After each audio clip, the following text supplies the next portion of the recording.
Lumagapak ang approval at trust ratings ni Pangulong Bongbong Marcos nitong Marso.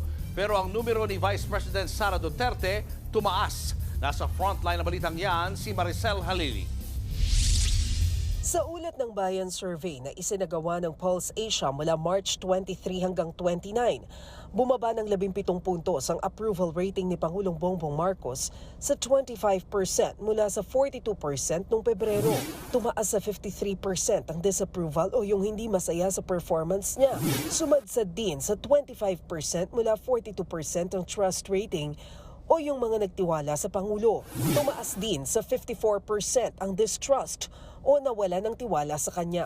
Kung bumaba ang ratings ng Pangulo, tumaas naman si Vice President Sara Duterte. Umakyat sa 59% ang approval rating ng Bise noong Marso mula sa 52% noong Pebrero. Ang kanyang trust rating tumaas sa 61% mula 53%. Wala pang komento rito sina Pangulong Marcos at VP Sara. Pero tingin ng political analyst na si Professor Froilan Calilong, nag-backfire sa Administrasyong Marcos ang pagkakaaresto kay dating Pangulong Rodrigo Duterte noong March 11. Nakadagdag pa ang Senate hearing na pinangunahan mismo ng kanyang kapatid na si Senadora Aimee. You see here a house fragmented. No? Practically, it's the Marcos family going up against each other. And ito may malaking epekto to, no, doon sa perception ng mga taong bayan, particularly doon sa solidarity. Pinapakita rin daw sa survey na malayo ang mga sinasabi ng Malacanang sa nararamdaman ng publiko, partikular sa usapin ng inflation at trabaho. Pagdating kay VP Sara, bakit naman kaya tumaas ang numero niya kahit halos isang buwan siyang nasa The Hague, Netherlands?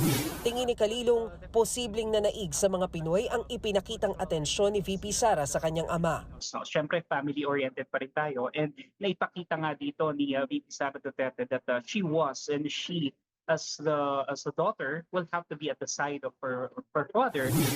Sa pareho ring survey, nabawasan ng 8 puntos ang approval rating ni Senate President Cheese Escudero habang 3 puntos ang nabawas kay House Speaker Martin Romualdez. Wala pa silang komento rito. Nagbabalita mula sa Frontline, Maricel Halili, News 5. Mga kapatid, Julius Babaw po. Iba na ang may alam at may pakialam sa panahon ngayon. Para sa Frontline ng mga balita, mag-follow at mag-subscribe sa social media pages ng News 5.